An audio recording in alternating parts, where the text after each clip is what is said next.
All right, welcome to the Provoke and Inspire podcast. Let me just say something right off the bat. First of all, thank you for being here. I literally had a reoccurring dream where I messed up the intro of this podcast and then I just did it. I don't know whether this was like a premonition or this was a It was. prophecy or a warning, but I literally would All have the this above. dream where that we'd be live, that people would be watching, and that nothing would be happening. And that is exactly what I just did. Did you have Oh, did you have any other dreams that you can warn me about? So I'll know what no, to do. no, but in all sincerity and with total irony, I'm just too dang busy. And that is very, very fitting because we have It an is awesome fitting. guest. We have John Mark Comer. He is the teaching and vision pastor at Bridgetown Church. He's the host of the This Cultural Moment podcast. And he's the author of several books, including the book I want to talk about today, which is The Ruthless Elimination of Hurry. And that is so fitting because that, I think, has largely contributed to my lack of sleep and my screwing up at the beginning of this podcast. But otherwise, we are down one of our regular members. Luke Greenwood is not here. And David, do you have an explanation for us? Why is he not here? Well, as you know, he's a fruit booter, and he was busy with that. And then he said he was, and I told him that John Mark was going to be on, and he said he was too busy. Yeah. Oh, yeah, Yep. yeah. Sorry, the puns, That the busy happens. puns are going to stop. I Stephen Bradley. promise. Yeah. Yeah. Anyway, so I'm very excited about today's podcast. Like I said, this one I've really been looking forward to. People would often say, "Have you listened to This Cultural Moment?" I feel like you guys are kindred spirits. I don't know if he'll agree. I certainly feel that way. I feel like so much of what was being said on that podcast resonated with me. And I binge listened to a bunch of it when I was traveling a lot in the fall.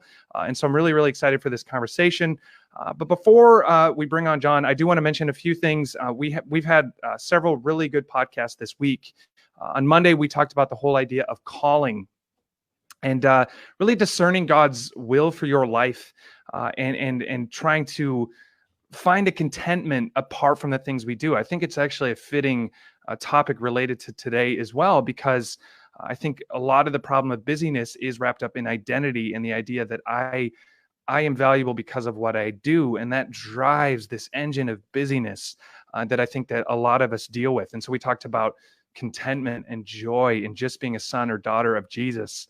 And then yesterday I talked with the ladies, and we had an amazing conversation about how to engage with tense, difficult subjects in our world in a way that would not hurt our witness. You know, a lot of people are on social media and there's always something to be mad about. There's always something to be angry about. And, you know, if it's not the pandemic and our response or lack thereof, it's something else. And tragically, too many followers of Jesus hurt their witness with the way that they conduct themselves online. And so we really dug into that and the power of words and the warning in scripture about to be cautious with the words that we use. So check that out. If you just search Provoke and Inspire, it's everywhere. It's Spotify, iTunes, Stitcher, et cetera, et cetera. Check that out. But anyway, that is enough from me. I'm now going to bring on our guest, John Mark Comer. What's up, man? Hey, Ben. Great to see you as well, David and Chad. Yeah, Thank dude. you so much for coming on, man. No, it's an honor to chat with you guys. Yeah. So, John Mark, it's funny because I loved how you said, well, we don't really know each other. It's like you and I have all these mutual friends and a whole bunch of people that we could probably tell some really good stories about. Yeah. But it's true that you and I don't, our time at Tooth and Nail kind of like was a blip. And then I've seen you a couple of times here and there. But man, fill me in. Like, I know, I feel like a fair deal about you and about what you're up to, largely thanks to Josh Porter, who was just here, you know, and he treated us okay. Awesome, man. It was amazing, actually amazing guest. He was so fun, and it worked out really well. He's too smart and witty for his own good. Yeah. What a gift he is. Such a great hang. Yeah, seriously. He's amazing. So man, how are you? How's your family? How's Bridgetown? Fill us in on life amidst especially a time as weird as this for you. Yeah, we're doing just fine. I came down with shingles over the last week. Oh, so wow. That's fun. What you I feel want like to? I'm Oh man, like I'm living in a Sorry? Jerry Seinfeld like stand up or something, you know, like pastor leading through global pandemic. What could happen? Are your pets' heads falling off? No. Oh, Does that happen with shingles? Oh, sorry. I just, it's the Dumb Do I and need to Dumber reference. worry for? Oh, sorry, I've never seen Dumb and Dumber. Sorry. hey dude, You don't want to see that. Look, Hey, he's giving a list of everything that's going wrong, and he's saying, "And our pets' heads are falling out." Anyway, it would have fit if you got the reference. You're better than me. You don't watch those kind of trash movies. I'm sorry. So Dude, I don't either. That I never had. That's two of us. Hey, so John Mark, where did you get shingles? Because I got it once on my face just before I was going to speak at this big conference, and so the doctor gave me what was it? Who are you asking? No, it's the thing that House took all the time. Oh, Vicodin. Vicodin, yeah. So the doctor gave me 2 Vicodin. Nice. He said, take these and you'll be okay. So I took 2 Vicodin, and then I thought, I know I can get up those stairs on the stage. You know what I mean? I could, and when I spoke, it never went better. I mean, really, it was one of the best preaching I ever did. So, and I've been doing it ever since.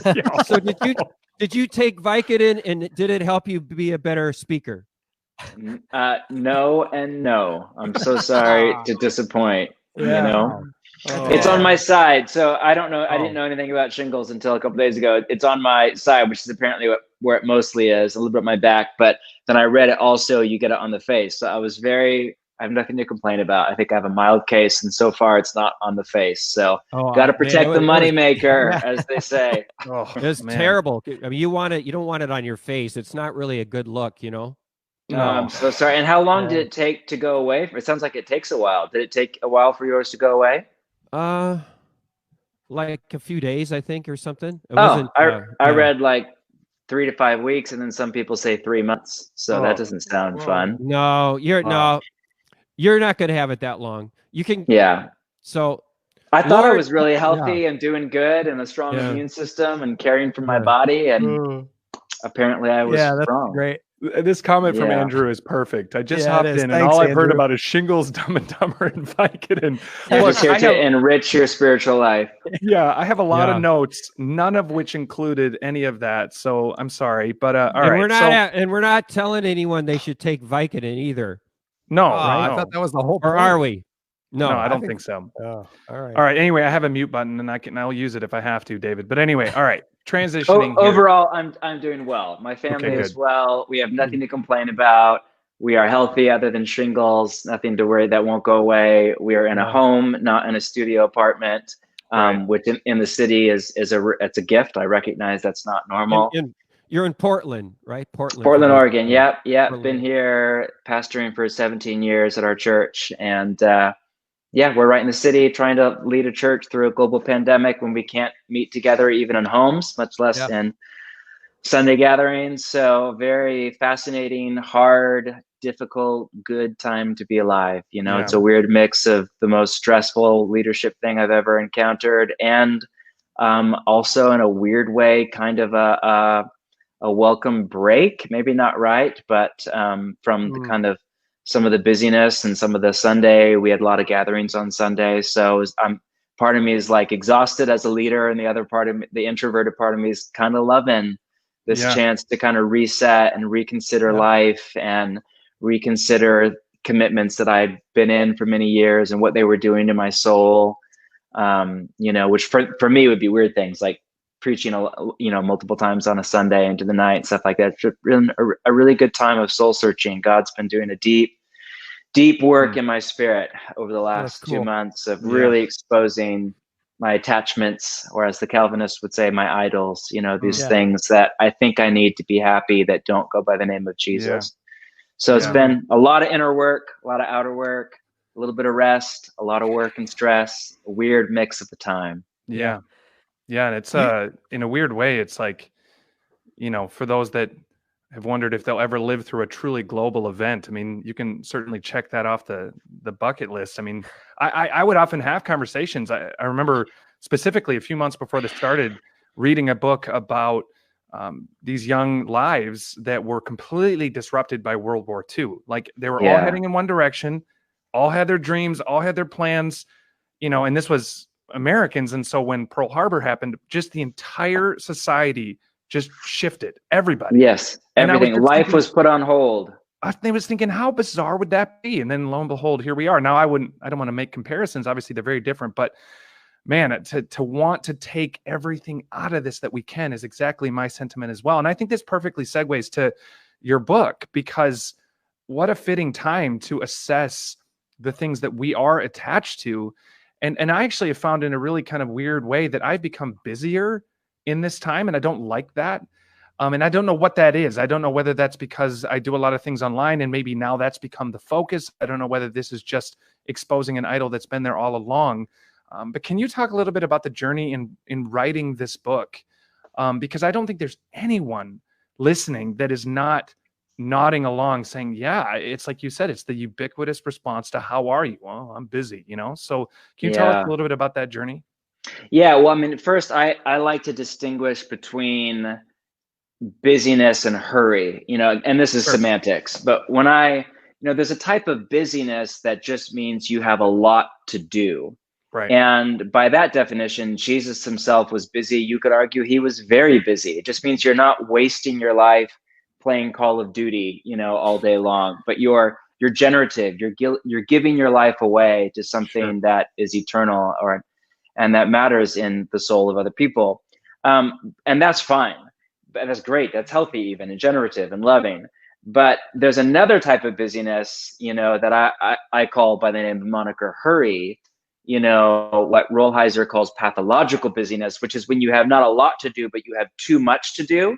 And the only way to even attempt to cram it all in is to speed up the pace of your mind and your body and your relationships and your interactions with other people to this pace that is not even sustainable at just a emotional level or even a neurobiological level, but for sure, even if you're crazy type A and can do that, is incompatible with love and life in the kingdom of Jesus.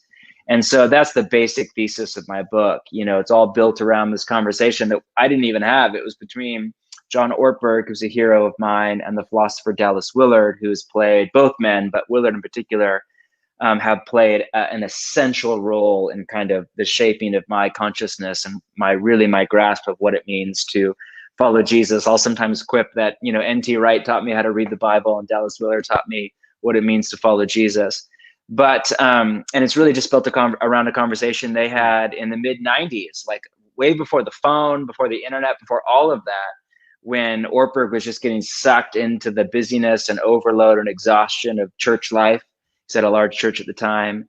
And Willard said, you must ruthlessly eliminate hurry from your life. And then Willard, who was a philosopher at the secular bastion University of Southern California, said, hurry is the great enemy of spiritual life in our day. And when I first, you know, was told that story by John, it just struck a deep, like, chord. Like, you guys are musicians. I think of a tuning fork, you know, when you hit a tuning fork, and if you're close enough, you literally feel your bones tremor a little bit as they come into contact with reality. It's one of the things I love about music is that it's like built into the fabric of creation. We don't invent notes. We just rearrange them. Like, it exists. Middle C is like in the fabric of the cosmos as created by God. And when you hit that tuning fork, your body starts to tremor as it comes into alignment with reality. So it was like the psycho-spiritual equivalent of that when I first heard that ruthlessly eliminate hurry from your life. It's the great enemy of spiritual life in our day. It was like this tuning fork moment for my soul. And I've just sat with and been replaying that in my mind hundreds, if not thousands of times over the years and trying to figure out how do I get that from a cool idea in my head into my body at a cellular level where I become somebody who is unhurried and present to God and the moment and the person in front of me in my own soul, to where I can eventually, my dream is to say with Jesus, I always do what I see the Father doing. Right. Yeah, no, and that's, I think what's so particularly insidious about this is that for me, when Paul talks about I do what I don't want to do and what I want to do, I don't do, I feel like that so encapsulates the busyness problem in our culture, which is that almost everyone recognizes that it's a problem. And yet I feel like we almost, I don't know, it's become the cliche, right? I say, oh yeah, I'm busy.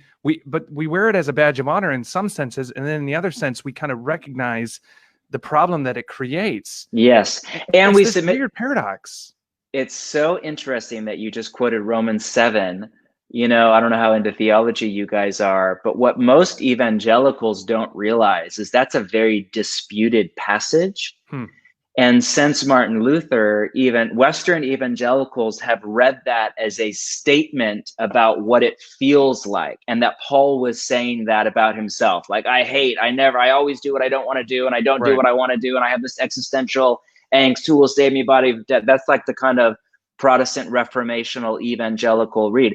But most people don't realize scholars actually think that is most likely the wrong interpretation. And historically, and outside of the evangelical vein, that's not how most people read that passage. There is a strong, because if you read it that way, then literally Paul contradicts himself in the next chapter, where he talks about there's no condemnation, and those who walk in the Spirit, and the mind governed by the Spirit is life and peace, but the mind governed by the flesh is death. You know what I mean? And it's like, all of a sudden he's talking about life and peace and no more sin in your body and no condemnation, and you're free of the flesh. Like, whoa, you're just contradicting yourself, bro. Are you like torn up on the inside and beating yourself like Luther? Or are you like have a mind governed by the Spirit and peace? And so, there's a strong, obviously there's tons of debate from theologians. I actually think that the right way to read that is the interpretation that says that's a rhetorical device used for Paul talking about his life as an Israelite before the Holy Spirit trying to keep the Torah. And so before his life with Jesus, that's what it felt like. And actually chapter 8 is what life in the Spirit is like, the mind governed by peace. So that could be totally wrong, but evangelicals need to hear that there's a whole lot of people down through church history and around the world, and a lot of scholars that think that is the wrong reading of that passage. And why I think it's important is because Protestant evangelicals, since the Reformation, which I'm all for, I'm in that stream, but it is the way that the gospel has been understood, in particular in the Reformed variety, presents a massive challenge to discipleship and spiritual formation, because it equates earning with all self-effort. And it creates I think a false dichotomy there that isn't in the New Testament, that I think sabotages serious growth into freedom and maturity. And the sad result is, in particular in American culture, you end up with Christians who settle for a very low bar of expectation when it comes to transformation. And they just kind of consider, my whole life will be a Romans 7. I'll be 69 years old and I'll just be like, well, I wanted to be this kind of a person, but I can't, and da-da-da. And of course, some of that is true. Sin will always be in our body at some level this side of the resurrection, 100%. But man, that is not, I think we should I think Jesus set his vision way higher in the Sermon on the Mount, which is very grounded and down to earth. But man, the vision is high. I think Paul has a way higher set of expectations. Keep reading Romans and read Romans 13. That in Romans 12 and 13, that. Well, that was a passionate moment right there. It's awesome. It's funny. I'm assuming he'll be back in a second here, but thanks in large part to his podcast, I bought the book Renovation of the Heart by Dallas Willard, and so much of what Dallas Willard talks about is that practical outworking of your faith and the sanctification. And so exactly what he's saying, I think that we have created this sense that, and I'm no theologian, but we have created this sense that, I can't change. It's just this endless struggle. And so that kind of is used as an excuse to stay weak. So yeah, I totally hear what he's saying. Let me see if I can add him again. Cool. Oh, nope, nothing. So yeah, no. So on that note, David, I mean, kind of expound on that point a little bit. So what I was trying to say there, which is that what he is saying is true, which is that we have power in Jesus to change. And absolutely, you would say that. Like, I don't think you would for a second say you don't have power to change. It looks like John is back. Are we good, John? I think we're good. All right, let's see if we can jump him back on. What's happening? Looks like he's muted.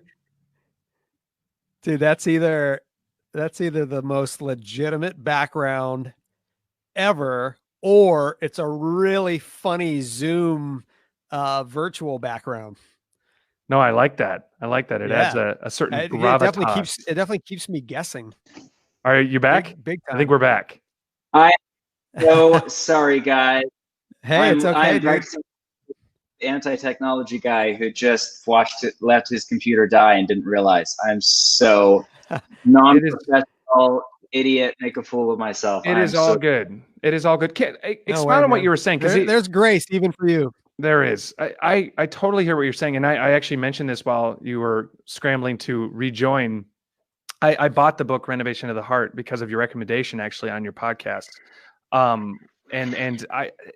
It's funny how I don't come at all from a perspective that says God cannot change you, that there isn't power in sanctification, and yet I have to admit that there is this ingrained thing in my sort of Western evangelicalism that kind of the antennas go up when there is a real practical application to being refined and changing, that sense of like, well, I can't earn it, or it's not something that I can, it's not a religious thing. And we kind of are so freaked out by that. But I love that. Thank you for that encouragement, because that's exactly what I think. And if I've misquoted that, I hope I haven't done that to too much harm, but absolutely. I think that I don't believe we have to stay in that place of I'm busy, I want to do something about it, but I can't do something about it. And so that's my next question. What do we do? What practical steps can we take? What spiritual steps can we take so that we don't stay in that place? Yeah, well, as long as we're chatting Willard used his little paradigm for spiritual formation and for just any kind of human change was the acronym VIM, Vision, Intention, Means. And there are a bunch of other learning theorists that have come up with very similar paradigms. The one you hear a lot in the church is based on the Swiss educational expert, I forget his name, but who did Head, Heart, Hands. Similar paradigm. There's multiple iterations of that from different thinkers.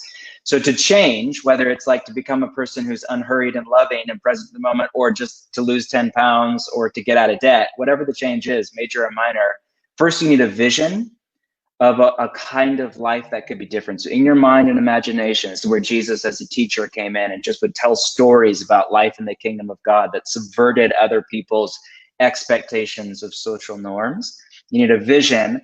Then you need to have a moment of intention. And I can't do that for you. A pastor can't do that for you. A book, we can curate environments that are conducive to it.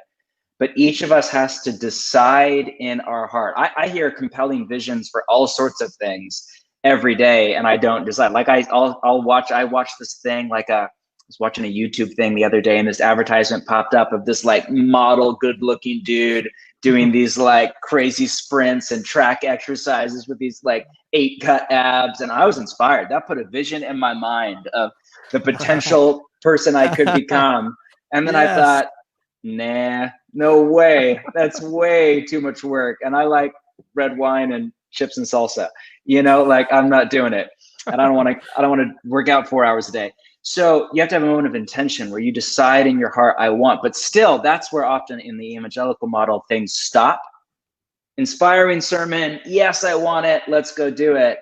You have to have means, practical, small, accessible, doable steps, no one size fits all, best practices, but for where you're actually at. Sure. To move forward in that vision. So, the book, it really follows that. Most of my sermons and teaching, I kind of run through, I don't like say it out loud, but I run through that grid. The beginning is mostly vision of like, this is what your life could be like in the kingdom of God. And the book, like the whole first part is, this is what hurry is doing. And this is what an unhurried life could be like. And then is like intention. You have to have a moment of intention. And then if you decide you want it, like here's, the job of a teacher is to lay out very practical steps to move forward in that. And so at the back of the book, I put, just 4. There's many more practices of silence and solitude, Sabbath, simplicity, and slowing. And there's no one size fits all. So for some people, the starting point would be like, get an analog alarm clock, put your phone in another room when you go to bed. And when you wake up, take 10 minutes before you touch your phone and read a psalm and just sit quietly and let God love you. It could be something as simple as that, So we're all at different places. And so we have to start where we're at, not where we feel like we should be. Yeah, John Mark, I don't know. Do you know who Arthur Blessed is? Have you heard of him? Never. Anyway, he's a guy that had a big influence in my life, a real radical evangelist. He was in Hollywood, and he took this big cross off the wall in a nightclub and carried it across America, and then he carried it around the world. And anyway, he said to me that, I've heard that story. I've heard about it. Yeah. So I spent time with him in Amsterdam, and he said to me that the most important thing that you'll do for God is the next thing he asks you to do. So it's like you said, it's in small steps that you get there. And so it's not about becoming this guy that you saw, the model guy, like Chad. You can't look like Chad overnight. That takes time. Yeah. Not all of us. But a lot of chips and salsa. So I have a question. It's kind of complicated, so I hope you'll understand it.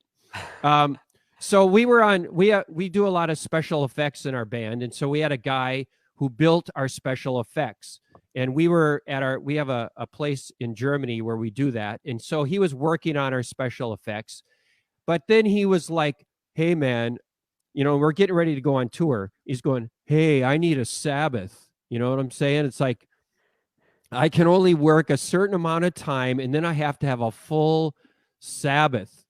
And I was thinking, yeah, but we're in the battle now. You know what I mean? It's like, yeah, you need your Sabbath, but do you need your Sabbath now? And then I thought about Paul, how Paul would be shipwrecked, or he'd be working. He'd say he worked day and night with little sleep, or, the examples I'm talking about there, or Jesus, when he was intense. You know what I mean? He wasn't just relaxed, was he? I mean, because I saw one of your messages and you're saying that Jesus walked,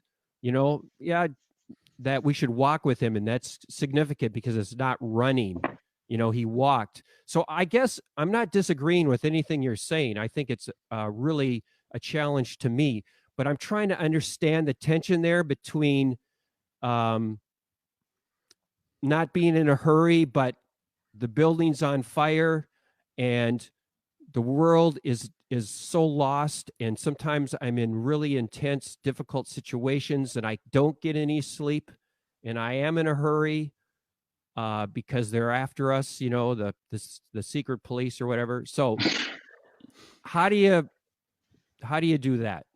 Yeah. Well, first off, you have to ask the question, is Sabbath a command that is binding, or is it wisdom? And there are different scholars and different Christians at different eras in history have answered that differently. I'm in a minority that think it's a binding command, but the majority of scholars don't think it is. But either way, in Genesis, it's wisdom. It's built into the fabric of creation. Scientists have proven it over and over. Why is it that every civilization down through history is on a 7-day cycle? That's not accident. It's literally woven into the fabric of the human body, of the animal kingdom. I mean, we could go on all the different scientific studies on this. So if you fight it, it's like fighting the law of gravity. There are times when or whatever, the second law of thermodynamics, you will eventually lose, Yeah. So even if it's not a binding command, there's lots of things that aren't binding commands. I don't have to not eat concrete, but I'm welcome to do that. And Jesus probably still loves me. It's just stupid. And I'll lose all my teeth and die, So that's kind of how I approach Sabbath. It's wisdom. Jesus, is the world's falling apart? Well, yeah. And it was even worse when Jesus was here, and he practiced Sabbath in every single Sabbath that we have. We don't have a single story of him breaking the Sabbath. We have lots of stories of him subverting religious people who had lost the plot line behind the Sabbath, but he's doing that on the Sabbath as he's practicing Sabbath. Paul, that's hyperbole that I work day and night. Obviously he doesn't mean that he didn't sleep, or he would have done that for 4 days and then died. So obviously that's hyperbole, that he worked a lot and that he worked as a tent maker, meaning he worked a job and then in the evenings he'd be ministering to people. He's also single. He had no kids. It was a different age. There's no internet. There's no weekend. There's the Roman. Right. I mean, just very different culture. And are there extreme times? Like, yeah, if I'm ever in a shipwreck, and I'm lost at sea for 2 weeks and it's raining, I probably would be really like relaxed about whether or not I pick up a bag of grain to feed people. I probably don't think I'd be bound up about that at all. So that's a long way of saying I do think there are intensive serious, like hurry. You know, if I have a 3-year-old kid and he or she runs out into the street as a semi coming, I'm going to hurry and get my kid because that's the loving thing to do. So are there exceptions? 120%. Are there times when frenetic activity and long, exhausting days and seasons of endurance? Yeah, I'm in one right now. I'm working my butt off right now. Long days. I just came down with shingles. You know, it's a hard, stressful time. I'm working 6 days a week right now. But is it sustainable? No. I just got shingles. And that's with me Sabbathing. Yeah. And is that what's the long-term effect on my soul? Oh, it would be devastating if I want to become a person of love and joy and peace. So are there times when you miss the Sabbath? Of course, life happens. Life is messy. We don't live in a schedule or a perfect world, or we live in this in-between time between the times, and the now and the not yet. But if we fight Sabbath, we fight it at our own peril and our own detriment, you know? Yeah. How much of it? That's my thought. How much of it do you think comes down to, like, at a core level, not really trusting that God, he's got it, right? I mean, I feel like even the heart, and I'm no theologian, but the heart behind Sabbath or tithing was what the world needs 7 days to do, we're going to do in 6, because ultimately our provision comes from God. And that there is a peace in knowing that I am a branch. I'm not the vine. God is the one who does the work. And a hurry, like you said, it's not so much tied up in semantics. It's more of a disposition. It's more of a heart posture that says, I am always, there isn't a peace. And I think I agree when I was reading your book or hearing your sermons, it's like, Jesus you didn't feel that in him. Were there times where it was intense, like you said in the beginning? Absolutely. He does not come off hurried ever. No. And that's what I desire for my life, because some days I feel more in the spirit and I feel more this kind of loose gripped. Yeah. Okay. God's got it. And I can do my part. Like my son playing with me. He didn't stress. He just enjoys life. And then there are other days when I wake up with a pit in my stomach and I have so much to do, and yet I feel paralyzed, like that weird oxymoron where you're like, I feel so stressed about how busy I am that I can't even do anything. And then you become more busy and more stressed. So isn't a lot of this about a core recognition of who you are and your place in this whole thing, and maybe a lessening of your sense of self-importance in terms of how much of you is required to do really any of it? And then there's great joy in that understanding. Oh, yeah. You know, I was chatting to John Ortberg a few weeks ago online, and he said, busyness is a condition of the body. Hurry is a condition of the soul. Yeah. Mm-hmm. You know, and I think it's a different way of saying what you just said. I could not agree more. And I think that all rest, from Sabbath to morning prayer to playing soccer with your kids at the park on a weekend afternoon in spring, is an act of trust in God. And Sabbath is the ultimate act, particularly if you're in a role of a leader, where you trust that the world will get along just fine with you. That's why we're to remember the Sabbath is the commandment, you know. And it's not just like, don't forget what time it starts and ends, but remember your place in the universe. Remember there is a God and it's not you. Remember that there's a creator, you're a creation. Remember that you're a creature, not a machine, that you're not 24/7, that you're human and mortal and fragile and contingent, and you play a small part, but you're a vapor passing away and then you're gone. Yeah. Like, remember and embrace that with joy and a deep spirit of grateful contentment, you know? And really, Robert Mulholland, has anybody read his Invitation to a Journey? It's one of my favorite books. It'll go on the list, but not yet. Yeah, it's great. Not that long. It's the best all-in-one book I know in spiritual formation. And he at one point writes about the kind of classical Christian paradigm of, you know, what we now call kind of stage theory of kind of development of your discipleship of Jesus, of, you know, the 3 ways is what the ancient Christians called it, of awakening was kind of the zero starter, and then purgation, illumination, union. And he writes about 4 layers of purgation in the classical Christian frame, like the 4 layers of God purging sin out of your life and soul. And, layer one is what they called gross sins, not mean gross like ew, but like the major ones like murder or theft or adultery. Layer two is conscious sins. So there are sins that are socially acceptable, but are not the way of Jesus. So it would be a lot of entertainment, in my opinion, a lot of what Christians watch on TV. It'd be things like cussing, it'd be materialism, it'd be gossip, stuff like that.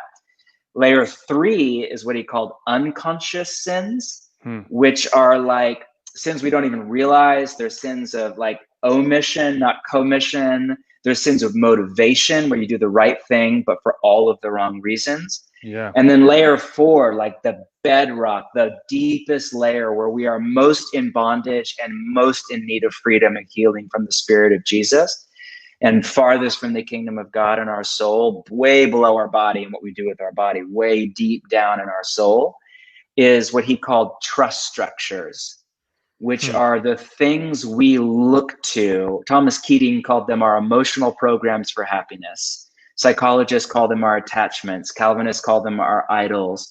They are the things and people and relationships and scenarios that we think we need to feel happy and at peace, that are not Jesus of Nazareth and life in the kingdom.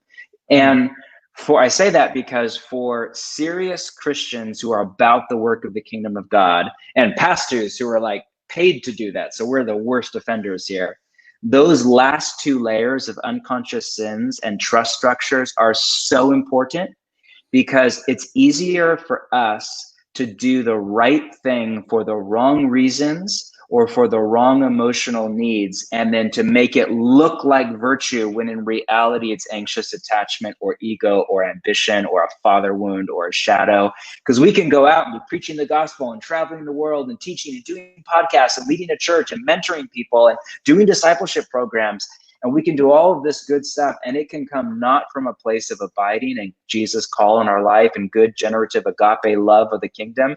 It can come because who am I if I'm not wanted?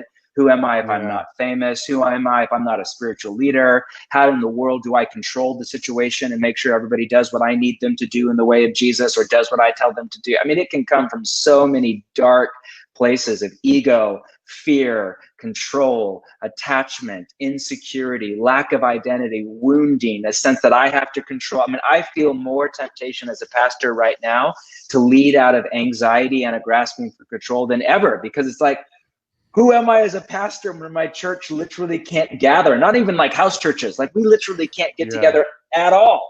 Like, how will my whole church fall apart? Will our whole staff get laid off? Will I get laid off? Will the church dissolve into the internet ethosphere and have just nothing but podcasts for the next 3 years, and I don't think that will happen. But like, all of that fear comes up in me, and then I could easily be like, oh, we got to do all these things. We got to stay busy. We got activity. We got to control people. And man, none of that is Jesus. Even if all the stuff I went out and did was Jesus stuff, none of that's motivated by the inner life of the Trinity in me.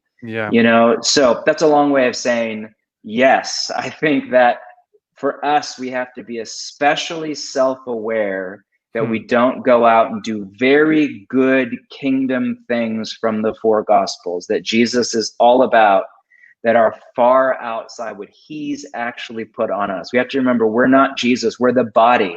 We're a hand or a finger or a leg or an elbow. None of us bear Jesus' global, holistic concern and responsibility for everything. We bear a small part that we, with our limited, emotionally fragile frailty, we can carry this one little part with Jesus in the easy yoke. What is that piece, that burden of concern that God has put on each of us, where we'll stand before God and say, did you carry that burden of concern? And that burden of concern is normally an easy yoke that is very doable with Jesus. What happens is we add to it based on people's expectations of us, our anxiety, our ego, our drive, wanting to be better and cooler and whatever than we are. And then we destroy ourselves and other people in the process. So it's about, what is the burden of concern on each soul? What's our responsibility? What's the role we play in the body? This is Pauline, Corinthian stuff. You're the eye, you're the ear, just play your part. Make it your ambition, Thessalonians 1, to live a quiet life. to work with your own hands and to mind your own business. Yeah. I had this. Chad has a question, but I just had this moment the other day where I was on, I was feeling stressed, I was feeling busy, and then when this pandemic hit, the first and only wise thing I did was buy a trampoline because I have a 4-year-old and a 2-year-old. That's great. Yes. And it turns out that was a good move. That too. That's what he said. He said they're out there all the time. That was the only thing I did well. I didn't get sanitizer. I wanted some weights. Good luck finding weights right now. Yeah. Not happening. But I got a trampoline, and I was on the tramp, and I was feeling all this stress. And I'm not kidding. I don't have a lot of impressions and strong feelings from God. But in the middle of all that stress, I can tell you, I felt the strongest impression that God was like, this is what I wanted you to do this afternoon. Wow. Like this. This is what I wanted you to do. And I just had this beautiful moment where I just kind of let go of all of it. I threw my phone out of there, and I wrestled with my 4 and 2-year-old. And it was like the most fruitful thing I could do for God at that moment was be on that tramp with my 2 kids with nobody watching in my backyard. And anyway, it just completely illustrates what you said. And man, if I can come away with anything from this is the ability to be able to be in those moments and just recognize that God is he's not looking at this like a frenetic general trying to scramble his troops into the front to plug all the holes. He's got it. Just like you said, play your part. And that includes a holistic life that lets you just do things like play on the tramp for an afternoon. And that's cool. In fact, that's what God wants. So anyway, I'm so encouraged by this conversation. And I agree with David. I mean, there's time for hard work and suffering and perseverance, 100%. But there needs to be a healthy dose of humility, Mm-hmm. And really the best, it's so short, but you won't take a while reading it. But I mean, you could read it really fast if you want it. But Thomas Kelly's A Testament of Devotion is the best both and I've read on this. And because he's global concern. I mean, he was a 20th century Quaker intellectual. So very high passion for social justice and the transformation of the world. But also the whole thing's really about centering. What was that one called again? Called A Testament of Devotion. Okay. I would put it in my top couple books. I mean, it's very short, but man, and he has a great chapter in there. I forget what it's called, but about this, like the global mission of God and how each of us just have our part that we carry, Cool. It's really and he has language that's much better than mine. So I'd recommend that. Great. Sorry, Chad. John Mark, I thought about you this morning because I went to this store called Trader Joe's. I don't know if you guys have those out there. Does Portland actually allows traders to move in? Because I know you guys are pretty anti-chain, small business. I don't know. Trader Joe's been around. It's been around a long time. I think it was in Portland, and everybody's it's the right cool price at point. Franchises. Franchises are bad. They make everything generic.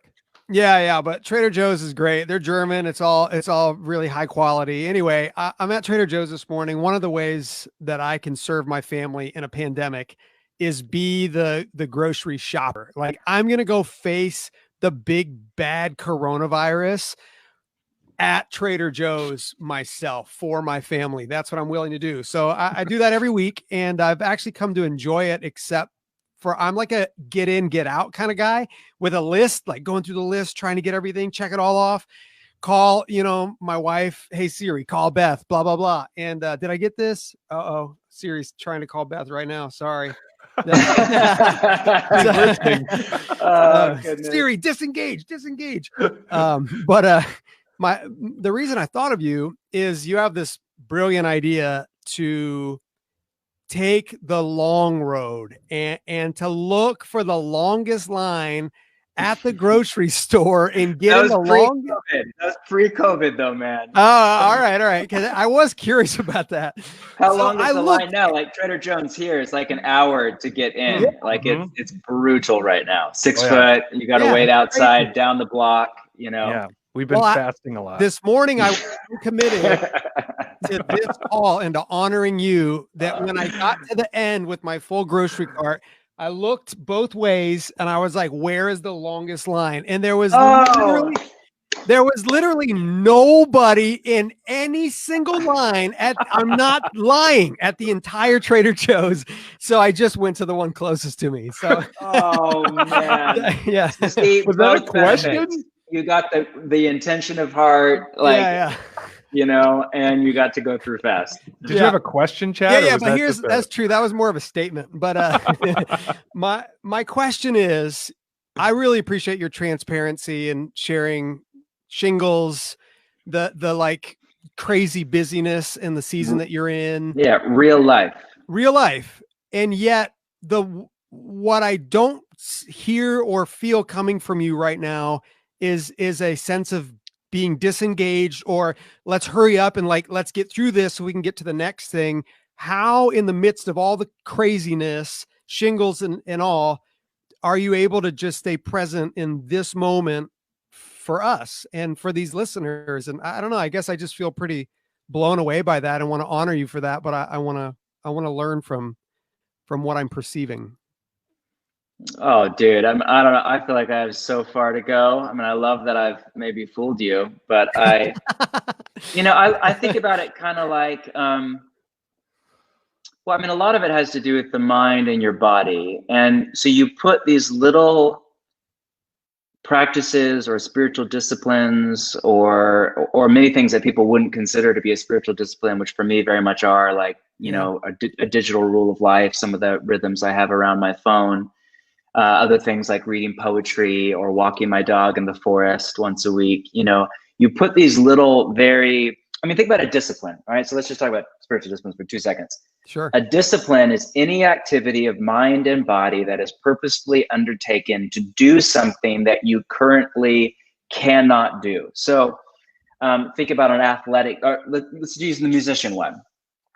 So let's say you've never played piano and you want to play, a classical, famous, beautiful piece. You can't sit down and through willpower just go play an amazing piece. Yeah. But through discipline, you can start with a scale.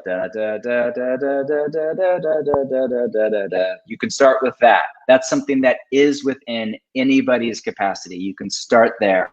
Yep. And then you keep moving forward until eventually that is just so wired into your muscle memory, literally into your body at a cellular level, in your central nervous system, that you have become the kind of person who just plays this beautiful piece through many years of small, incremental, doable steps forward. A spiritual discipline is similar to that, except you're not just increasing your own capacity and your own power, what we call willpower, but you're drawing on the Spirit's power and God's capacity, Christ in you, the hope of glory, to animate what you do from the inside out. So it's a long way of saying, I'm the worst person to write a book about hurry. Like, some things come out of your strength and other things come out of your weakness. I'm like the fast talking, over talker, super type A, anxious, perfectionist, total driven workaholic kind of person who's deeply repentant and has a deep desire in my heart to live into a different vision of human flourishing. Yeah. So David Brooks writes about, how he always wants to write himself into a better life. So some books and teachings come out of my strength, like things I'm really good at, like, or Sabbath or whatever is one of those. Other things just come out of my weakness, like this, I suck at this, but I want to get better. Let's write a book about it. Yeah. Hurry has been that for me. So I'm not here to say I have it down. I am so far from where I want to be. I am in process, but it's a long way of saying, I think just you put all sorts of tiny little doable practices, disciplines, habits into your life that then begin to have this cumulative effect on your soul, on your whole person. So eventually you start to become the kind of person for whom it's easier to just be calm and present to the moment and listen than it would be to be distracted and checking my phone and and Yeah. So do I have a long ways to go? Yes, I'm teaching on simplicity of speech this coming Sunday. We're in a practice on simplicity. And dude, I am so far. I overtalk and I one up and I use language to manipulate people, and I get on this podcast and every time I'm like, I should just ask more questions. What do? I start preaching and talking like, but so right now I'm at this little discipline. I'm going to invite my church to it Sunday. Every day I'm trying to find 3 opportunities to where I go to talk, to defend myself. It was the best possibility, or to correct somebody, or to interrupt, or to add something, and I'm just disciplining myself to just be quiet and not say anything 3 times a day. Wow. That's within my marriage, from my understanding. Long-term goal, 10, 20 years from now, is I'm like an old sage who just is quiet most of the time, listens. People feel so at ease and comfortable with me when I do talk. I think before I talk. It's words fitly spoken, like Proverbs says. It's beautiful and prophetic and kind. Is that me now? No, not at all. But what I can't do, I can't just decide to go be that person. What I can do is 3 times a day, try to shut up. That's amazing. And so it's these little practices. And what if you do these things with the Spirit of God? And each one is just a little invitation. I mean, language, I'm realizing how much of my language is an attempt to manipulate people, to get people to think I'm smarter than I actually am, or godlier than I actually am, or more organized than I actually am, or to defend my reputation because I need people to think I'm good for me to feel okay. Yeah. Man, really, my over talking is not only unloving and narcissistic, it's actually a sign of my lack of trust in God. When Jesus stood before Pilate and was falsely accused, is what Peter reflects on later in 1 Peter 2, and he opened not his mouth, just like Isaiah in chapter 53 said the Messiah would open not his mouth, but would go falsely accused, quietly, silently, wrongly accused to his execution. And Jesus did that, and Peter reflects on it as our model. That was a sign. Peter says he entrusted himself to him who judges justly. So Jesus' silence and not defending his reputation was trust that God would care for him and vindicate him. And how often do I fill the world up with words because I don't actually trust God? Wow. I'm deeply convicted by that, Same. Yeah, it's really great. I don't know if you know this, John, Mark, but I am an old sage. So thank you. Thank you for. Yeah. So it was obvious from the. Yeah, moment. I know. I knew you were so thinking obvious. that, but I thought I would just bring it into the open. So you need to come to we bought this old communist agricultural center in Germany. And no way. And it's amazing. We have people coming from all over the world. And one of the things that we do there is we have a complete internet fast for 10 weeks.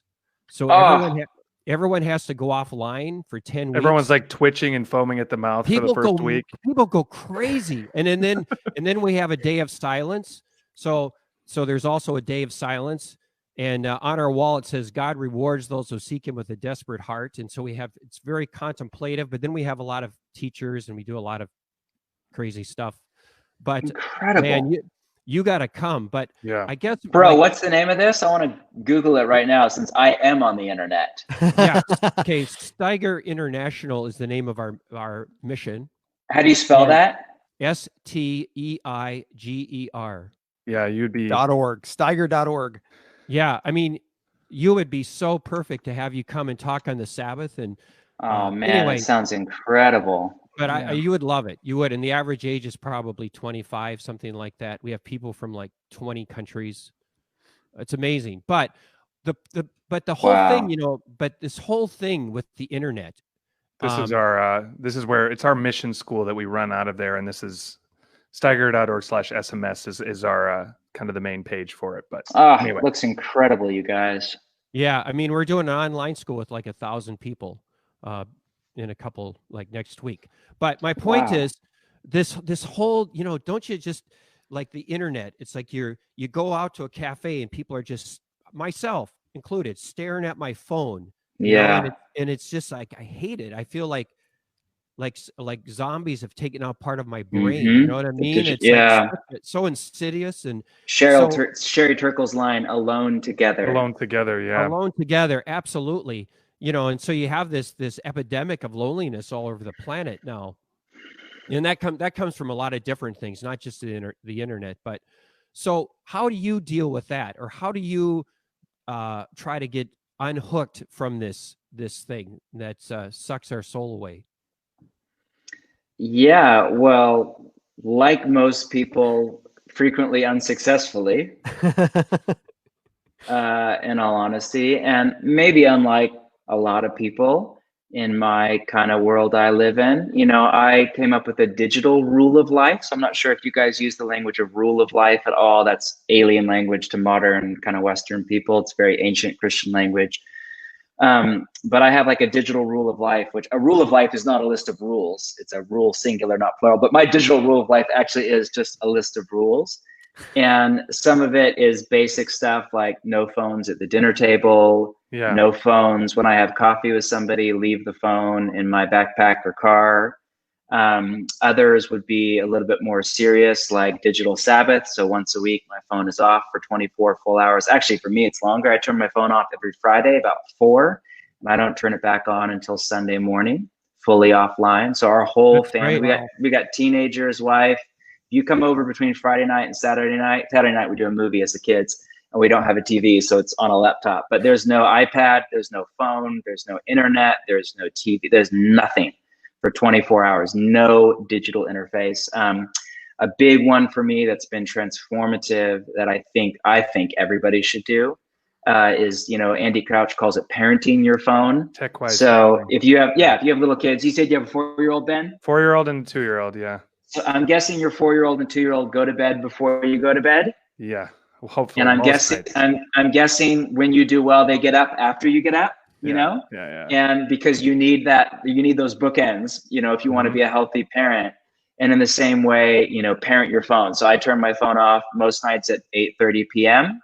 and it's not an alarm clock. It's not in my bedroom. It's in a closet, in a charger, put away, out of sight, out of mind. Yeah. And I don't look at it because I have a knowledge job. Most days I don't look at it till 11 a.m. the next day. So I can do all of my deepest, hardest work first thing in the day. Some exceptions to that. I do text message bundling. So I do all my text messages at 11 and at 5. I'll sit down and just answer all of my text messages. And then other than that, it's just like running 10 minutes late, or do you have this link thing, you know? Right. So again, having a rule of life is one thing. Actually sticking to it is a whole other thing, especially when you're tired and exhausted in a global pandemic. But most people don't even have a digital rule of life. And you have to remember, these devices and the apps on them were literally designed to steal your attention and to monetize it and to manipulate you through distraction and addiction. That's literally how they are engineered. For the most part, it's a stereotype, but that's for the most part true. Oh, man. So all that to say, David, you know, I think there's no way to get free of digital addiction without a level of ruthlessness that some people might think is crazy. Like, how can you be not available for 24 hours? I'm like, well, you know, people did it for thousands of years, and most of the world is still doing it. Yeah. And you know, well, what about my kids? Or most kids survived not being able to text their mom right back for 3 hours. Most kids still made it to adulthood, you know, whatever. So I think, you know, there's all these assumptions. It's the Fight Club line. Dirty book, don't recommend it. Brilliant Portland author. You know, question the assumptions of Western civilization. You know, question your assumptions, man. Right. Yeah, that's really good. Really good. Yeah, wow, this I feel like we could go on forever. I mean, there's even, you know, more related to the wheelhouse of your podcasts and secularism, and I would love to talk about those things someday. But yeah, like I said, I've been very encouraged by you. I've read a lot of books because of you, and now I got a few more to read. So sorry to add any more to you. No, it's great. I have I definitely get up before my kids. I have my 2 hours of sanity from about 4:50 to about 7:30. It kills me. By Friday, I'm wrecked. But yeah, don't let this, you know, shiny facade fool you. I'm haggard on the inside. But. Well, bro, scientifically, every 7th day, the human body needs to sleep in.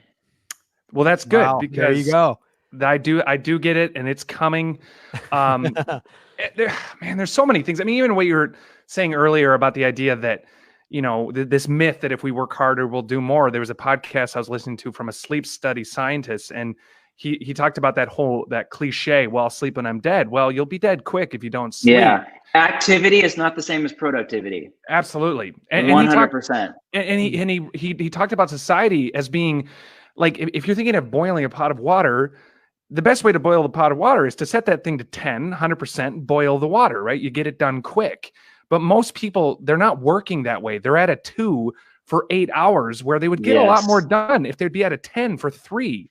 And so there's so many. I mean, I could go on. I love this. And you mentioned. Let me end with the story. Please do. We could talk about the Microsoft and Japan thing and the 5-hour workday and how their productivity went up 40% by having to do it in 5. We could talk about that stuff. There's a story. I don't know if it's myth or history. Either way, it's true. So I live in Oregon, which is at the end of the Oregon Trail. And the Oregon Trail, which I'm guessing you guys know what that is, plays it's part of the ethos of Portland and of the Pacific Northwest, where it's kind of lone individualist out in the woods. I just finished Shoe Dog, so like I got there you go, neck of the woods in my mind. But yeah. So there's a story that historians, who knows if it's a true story, but the story goes that there was a wagon trail coming out from Missouri or something like that up the Oregon Trail to Oregon. And that they were not making ground as fast as they wanted to, and they were coming toward, I think it was the Rockies or the mountains in winter, and there was a division in the group over whether or not they should practice the Sabbath. And one group said, we can't practice the Sabbath, we're going to get snowed in, we're going to get stuck in the mountains, it's dangerous, we have to go 7 days. And the other group said, no, we honor the Sabbath, because this is, Christians really, prior to very recent history, even after the Reformation, it was really not till about 100 years ago that Christians started to think of the Sabbath as not a binding command. And so this other group said, no, we need to honor the Sabbath. They split up, and as the story goes, the group that honored the Sabbath made it through the mountains first, and the group that went 7 days a week got stuck in the mountains for winter. So whether or not that story is true or mythology, or history or mythology, it's true. Yes. That I think there's something to, man. Go slower, go farther. Yep. And they got their cart stuck in the river, and they all got dysentery as the game goes. That's another cultural reference. I don't know. I took a risk again. Dude, thank you so much. Really, dude. I could have this conversation whether people were listening or not. I really appreciate you. Chad, would you mind just closing us in prayer? It's an honor to chat. Thanks for caring about this stuff, guys. Yeah, for real. Chad, can you pray for John? Can you pray for his family, and that these dang shingles go away? Really. And then just pray in general that those of us who are just mired in this busyness would find freedom from that, because it really is it's a snare. So just pray that God would give us all freedom from that. Yeah. Well, Lord, I just start by confessing that anytime I'm invited to pray publicly, especially when thousands of people will hear my prayer, and there's a temptation to try to make it sound like it's really cool and well spoken and blah, blah, blah. So I just confess that to you and admit that there's some pride, some arrogance, some fear in my heart. And I ask you to continue healing me of that. And I thank you, God, that I am accepted by you, that you care for me and for all of us, for exactly where we're at, regardless of how good or not our prayers come across. God, thank you that John Mark is someone who has been given a desire to know you, and that's so evident and so clear. And I pray that he gets to know you even more. I pray that even more people, everywhere he goes and everywhere he works and everywhere that you take he and his family, would come to know you.